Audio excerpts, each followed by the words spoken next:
Hallelujah, hallelujah, glory Jesus, hallelujah. मसीह यीशु में आप सबकी सलामती हो।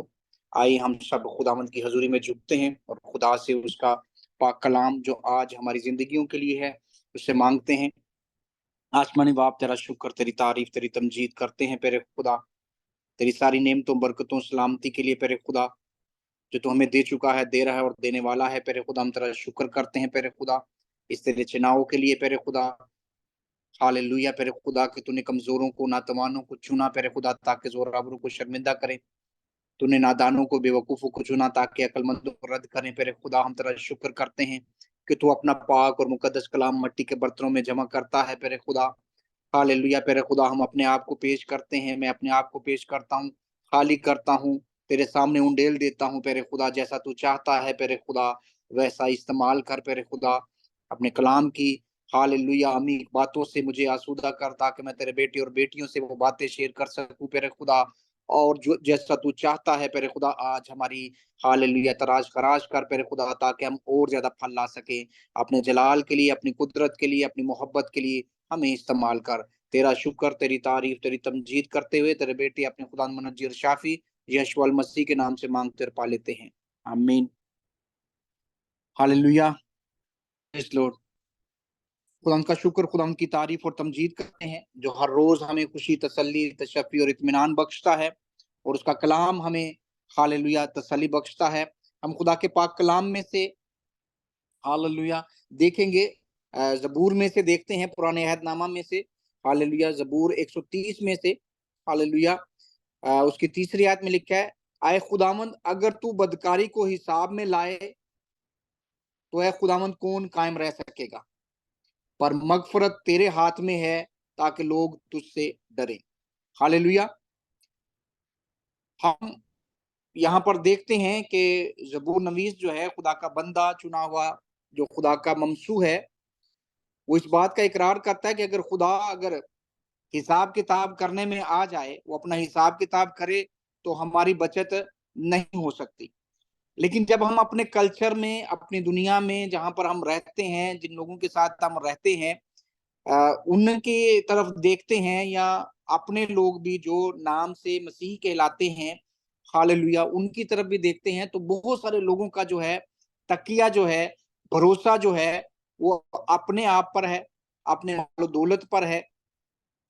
किस तरह है कि मैं किसी के साथ भलाई करता हूँ, किसी के साथ अच्छा बोलता हूँ, अच्छा तरीका रखता हूँ, तो मैं बच जाऊंगा। मेरी बदकारी जो है, मेरा गुनाह जो है, वो पोशीदा हो जाएगा, छुप जाएगा और मैं बच जाऊंगा। या मैं देता हूँ, या मैं चंदा देता हूँ, या मैं बहुत सारे लोगों की, गरीबों की मदद करता हूँ, तो मैं बच जाऊंगा। ये सब काम करना, अच्छे से बात करना, लोगों के साथ अच्छी तरह मिलना, उनसे प्यार करना, ये सब चीजें अच्छी हैं, इनमें कोई दो राय नहीं है, ये अच्छी हैं। और मालो दौलत अपना देना, खर्च करना, लोगों की भलाई के लिए इस्तेमाल करना, सब अच्छा है। लेकिन इस बात से ये गारंटी नहीं मिलती कि आपकी बदकारी जो है या आपका गुनाह जो है वो माफ हो जाएगा। ये सिर्फ और सिर्फ खुदा के रहम और खुदा के फजल से ही मुमकिन है। बहुत सारे लोग कुर्बानियां देते हैं, आज भी कुर्बानियां देते हैं। जब हम पुराने अहदनामा में देखते हैं, तो वहां पर भी कुर्बानियों का हुक्म था। लोग कुर्बानी लेकर हालेलुया हैकल में आते थे, उस पर हाथ रखते थे, और उसके सारे गुनाह उस पर शिफ्ट होते थे, और वो कुर्बान किया जाता था, और अगले साल फिर वही करना पड़ता था। और अब भी लोग उसी तरह कर रहे हैं कि कुर्बानियां करते हैं और हर साल करनी पड़ती है। लेकिन हमारे लिए खुदा का बेटा, हमारा मुनज्जी, हमारा शाफी एक ही बार हालेलुया कामिल बेऐब कुर्बानी लेकर खुदा के सामने हाजिर हो गया, ताकि हम बच जाएं, हम नजात पा लें।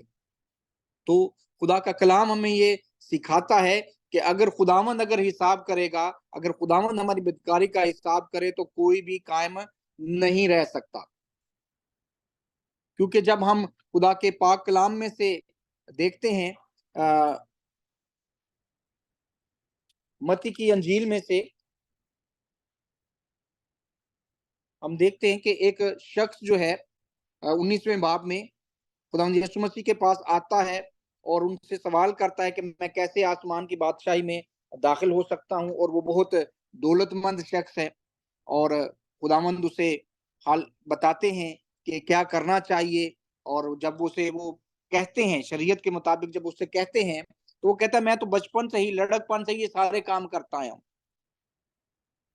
कि वो 10 हुक्मों पर अमल करता है, चोरी नहीं करता, ज़िना नहीं किया उसने, उसने बदकारी नहीं की, खून नहीं किया, और भलाई करता है, वो सब करता आया है। जो लोग आजकल भी सोचते हैं कि हम ये करेंगे तो हम बच जाएँगे, तो खुदावंद ने उससे कहा कि तुझ में अभी भी एक कमी है। यीशु ने उससे कहा, अगर तू कामिल होना चाहता है तो जा अपना माल और असबाब बेचकर गरीबों को दे, तुझे आसमान पर खजाना मिलेगा, और आकर मेरे पीछे हो ले। मगर वो जवान ये बात सुनकर गमगीन होकर चला गया, क्योंकि बड़ा मालदार था। यहाँ पर भी बताया गया कि गरीबों को दे, लेकिन उस शख्स के दिल में गम भर गया, क्योंकि वो मालदार था, क्योंकि उसको अपने माल से, खुदा के हुक्म से ज्यादा अपने माल से मोहब्बत थी। फिर खुदावंद आगे फरमाते हैं, यीशु ने अपने शागिर्दों से कहा, मैं तुमसे सच कहता हूं कि दौलतमंद का आसमान की बादशाही में दाखिल होना मुश्किल है। और फिर तुमसे कहता हूं कि ऊंट का सुई के नाके में से निकल जाना इससे आसान है कि दौलतमंद खुद की बादशाही में दाखिल हो। शागिर्द ये सुनकर बहुत ही हैरान हुए और कहने लगे, फिर कौन निजात पा सकता है। हालेलुया। सवाल बहुत अच्छा है। इतनी सब नेकियां करने, इतना सब कुछ खर्च करने के बावजूद अगर इंसान खुदा की बादशाही में दाखिल नहीं हो सकता, तो फिर कौन है जो निजात पा सकता है। यसू ने उनकी तरफ देखकर कहा कि ये आदमियों से तो नहीं हो सकता। हम अपनी जितनी भी रियाजतें कर लें, जितनी भी मेहनतें कर लें, जितना भी काम कर ले, आदमियों से नहीं हो सकता, लेकिन खुदा से सब कुछ हो सकता है। अगर खुदा हम पर रहम करे, खुदा हम पर फजल करे, तो ये मुमकिन है, हम निजात पा सकते हैं। अपने कामों से हम निजात नहीं पा सकते। Glory Jesus, hallelujah. हम अपने कामों से निजात नहीं पा सकते। हम, खुदा ने लिखा है कि खुदा के कलाम में, कि जहां पर आप किसी चीज के लिए अगर आप मुत्तफिक होते हो, दो मुत्तफिक होते हो, तो वो आपके लिए हो जाएगी। जो कुछ आप जमीन पर बांधोगे वो आसमान पर बंधेगा, जो जमीन पर खोलोगे आसमान पर खुलेगा। लेकिन निजात और खलासी, हालेलुया, वो सिर्फ खुदा ही से मुमकिन है। वो हम अपने कामों से या अपनी रियाजत से कमा नहीं सकते। इसी बात को जब मैं पढ़ रहा था, खुदा के पाक कलाम में से, करंथियों में से मैं पढ़ रहा था, तो वहां पर उसके आखिरी बाब में, 12वें बाब में, उसमें एक वाकया दर्ज है, जहां पर पौलुस अपने बारे में बताता है कि वो मुश्किल में है, तकलीफों में है। 7वीं आयत में, और मुकाशफों की ज्यादती के बायस मेरे फूल जाने के अंदेशा से मेरे जिस्म में कांटा चुभोया गया, यानी शैतान का कासिद, ताकि मेरे मुक्के मारे और मैं फूल ना जाऊं। इसके बारे में मैंने 3 बार खुदावन से इल्तमास किया कि ये मुझसे दूर हो जाए। 3 बार मैंने इल्तमास किया कि मैं मुश्किल में हूं, मैं परेशानी में हूं, दुख में हूं, तकलीफ में हूं। यहाँ पर किसी भी तकलीफ का, जिस्मानी या रूहानी किसी तकलीफ का जिक्र नहीं किया गया, लेकिन वो तकलीफ में है, उसको कांटा चुभोया गया है। हालेलुया। लेकिन खुदावंद वहां पर उसे जवाब दे, मगर उसने मुझसे कहा, मेरा फजल तेरे लिए काफी है, क्योंकि मेरी कुदरत कमजोरी में पूरी होती है। बस मैं बड़ी खुशी से अपनी कमजोरी पर फख्र करूंगा, ताकि मसीह की कुदरत मुझ पर छाई रहे। क्या है? फजल। खुदा का फजल हमारे लिए काफी है। अगर हम अपने कामों से या अपनी रजायतों से बचने की कोशिश करेंगे तो मुमकिन नहीं, लेकिन अगर खुदा का फजल हम पर हो जाता है, तो हम सब चीजों से बचाए जा सकते हैं, मुसीबतों में से भी महफूज रहते हैं। और अगर मुसीबत आए भी तो वो हमें दुख नहीं दे सकती, क्योंकि यशायाह में लिखा हुआ है कि अगर तुझे सैलाबों में से भी गुजरना पड़े तो वो तुम्हें ना डुबोएंगे। तू आग में से गुजरेगा लेकिन वो तुझे जलाएगी नहीं। ये कैसे मुमकिन है? अगर हम अभी दुनियावी तौर पर अगर हम देखते हैं, तो अगर हाथ आग आग की तरफ नजदीक भी लेकर जाते हैं तो जलन महसूस होती है, और पानी पर हम चल नहीं सकते। सैलाब में हम देखते हैं कितने लोग डूब जाते हैं, लेकिन खुदा फरमाता है कि जब उसका फजल हमारे साथ है, जब हम उसकी मर्जी के मुताबिक चलते हैं, उसकी शुक्रगुजारी करते हैं और भरोसा जो है खुदावंद पर रखते हैं, तो हमें सैलाब डबो नहीं सकते, आग जला नहीं सकती, क्योंकि उसका फजल हमारे लिए काफी है। तो ये सारी चीजें जब हम ये देखते हैं, जैसे हमने वहां पर भी पढ़ा कि ये फिर हो कैसे सकता है, मुमकिन से है, खुदा से हो सकता है, और खुदा ने इसका बड़ा आसान हल जो है, हालेलुया, हमें दिया है खुदा के कलाम में से। यूहन्ना की मार्फत लिखी गई अंजील, उसने खुदावंद ने इसका आसान हल जो है वो हमें बताया कि जितने भी जो है खुदावंद यीशु मसीह पर ईमान ले आते, बेटे को कबूल कर लेते हैं, क्योंकि लिखा है कि जिसके पास बेटा है उसके पास जिंदगी है। हालेलुया, जो उसमें कायम रहता है और वो उसमें कायम रहता है, जो हकीकी दरख्त जो है वो यीशु मसीह है, और जो उसमें कायम रहता है वो हमेशा फलावर होता है, फल लाता है। और जब हम यूहन्ना की अंजील देखते हैं तो वहां पर लिखा है कि लेकिन जितनों ने, 11वीं आयत में, उससे कबूल किया, उसने उन्हें खुदा के फर्जंद होने का हक बख्शा, यानी उन्हें जो उसके नाम पर ईमान लाते हैं। हालेलुया, क्योंकि अगर हम खुदावंद यीशु मसीह को कबूल कर लेते हैं और उस पर ईमान ले आते हैं, तो ऑटोमेटिकली हम जो है खुदा के फर्जंद बन जाते हैं, वारिस बन जाते हैं, और खुदा के बेटे के हम मिरास बन जाते हैं। हालेलुया, तो हम नजात में दाखिल हो जाते हैं, खलासी पा जाते हैं, और खुदा जो है हमें अपने पास आने का हक दे देता है, और हम उसे बाप कहकर पुकारने के लायक हो जाते हैं। और जब हम, हालेलुया, ये जानते हैं कि जो कुछ बाप का है वो सब औलाद का होता है, बेटों का, बेटियों का होता है। तो जब हम इस लायक हो जाते हैं कि खुदा के फर्जंद बन जाएं, तो जो कुछ भी है वो सब हमारा है, और हम इख्तियार के साथ उससे क्लेम कर सकते हैं।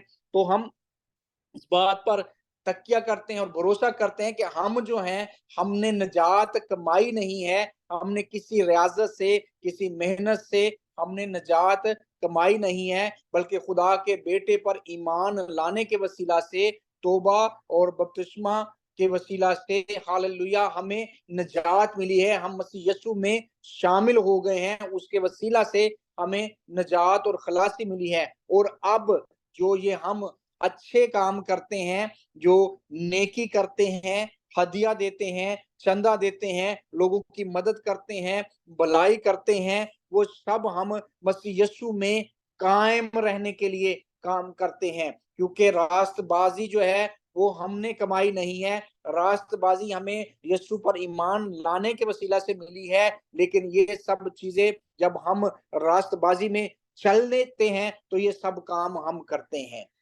निजात सिर्फ यीशु मसीह पर ईमान लाने से, रास्तबाजी सिर्फ यीशु मसीह के वसीला से हमें मिलती है, लेकिन ये सब चीजें हमें उसमें कायम रखती हैं और हम उसमें चलते हैं।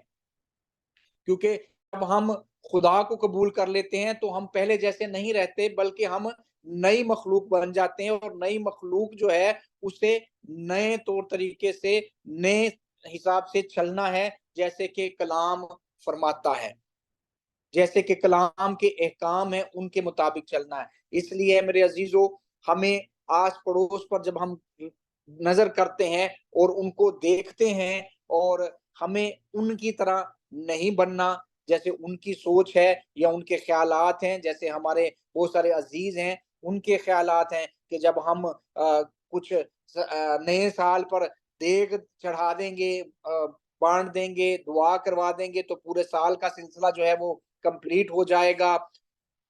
तौबा नहीं की है, बपतिस्मा नहीं लिया, खुदा को कबूल नहीं किया, खुदा के घर में नहीं जाते, खुदा का पाक कलाम नहीं पढ़ते, लेकिन साल में एक बार जो है वो हमने माना हुआ है कि हमने यीशु के नाम की एक देग जो है वो चढ़ानी है। तो उस देग जो है उससे वो निजात नहीं पा सकते। निजात खुदा की हजूरी में, खुदा की कलाम में, खुदा के बेटे में है, जो कि मुजस्सम होकर हमारे दरमियान आया। जब हम उसे कबूल करते हैं, उसे पहचानते हैं, तो ही हम बचाए जा सकते हैं, तब ही हमारी बदकारियां जो है वो हिसाब में नहीं आएंगी, क्योंकि खुदा जो है हालेलुया उसने हमारे तमाम गुनाह, हमारी तमाम बदकारियां जो है हालेलुया यीशु मसीह ने सलीब पर जड़ दी हैं। हालेलुया हमें उनसे छुटकारा दे दिया है। जो मारूसी खताएं, गुनाह, तकसीरें थी वो सब जाती रही। जब हम खुदा को कबूल कर लेते हैं तो हमारा पहले वाला जो सिलसिला सब कुछ होता है, हमारा बदन जो है जब हम पानी में जाते और वापस आते हैं तो वो सब अब नीचे रह जाती पुरानी जिंदगी, और हम जब बाहर आते तो नई जिंदगी में होते हैं। हालेलुया। तो हमें इस बात पर भरोसा करना है और तकिया करना है और ईमान रखना है कि हमने अपने कामों से निजात नहीं पाई, हमने निजात और रास्तबाजी खरीदी नहीं है। हमें यीशु मसीह के वसीला से, उसके खून बहाए जाने के वसीला से निजात और खलासी मिली है, और उसी के रहम के वसीला से हमारा हिसाब नहीं होता, क्योंकि जब हम हिसाब के लिए बाप के सामने जाते हैं तो उसका खून जो हमारे ऊपर है वो बाप के सामने आ जाता है और उसका दिल रहम से भर जाता है और उसका फजल जो है हम पर होता है। हालेलुया। तो जब कभी भी हालेलुया हमसे कभी भी गुस्ताखी, खता, कमजोरी हो जाती है तो हमें बेटे के खून को अपने ऊपर लेना है। बेटे के खून के ऊपर अपने ऊपर लेना है, क्योंकि उसी के वसीला से बाप का कहर भी रहम में बदल जाता है। और मेरे अजीजों, उसका फजल हमारे लिए काफी, उसका फजल हमारे लिए काफी है। हमारे कोई काम, हमारी कोई रियाजतें काम नहीं आएंगी, हमारी कोई मशक काम नहीं आएंगे, सिर्फ उसका फजल हमारे लिए काफी है। हमेशा उसके फजल के नीचे रहें। हालेलुया। और उसके हुक्मों पर अमल करते रहें, उसके साथ साथ चलते रहें, उसकी फर्माबरदारी करते रहें, मुकम्मल तौर पर सबमिट कर दें। हालेलुया। कोई भी किसी तरह का भी कोई और माबूद हमारी जिंदगी में ना हो, ना रुपए पैसे का, ना ऐशो इशरत का, ना बेटों का, ना बेटियों का, ना वालिदैन का, किसी तरह का भी माबूद हालेलुया हमारे दरमियान ना हो। जब हम खुदा से ताल्लुक है तो हमारा खुदा की तरफ होना है। किसी चीज को भी हम खुदा से बढ़कर हालेलुया अवलियत ना दें, बल्कि उसके रहम के, उसके फजल के मुतलाशी रहें, क्योंकि वो हमारा मेहरबान बाप है। सिर्फ वो ही हमें इन तमाम तर चीजों से आजादी और खलासी बख्श सकता है। हालेलुया। जब वो हिसाब करे तो सिवाय यीशु के खून के, हालेलुया, उसके बेटे के, कोई हमें बचा नहीं सकता। हमारी निजात सिर्फ यीशु के वसीला से है। खुदावंद आपको और मुझे इस कलाम के वसीला से बरकत बख्शे। आमीन। Glory Jesus. Thank you, Lord. Thank you. We praise and worship. Hallelujah. Hallelujah. Glory Jesus. Thank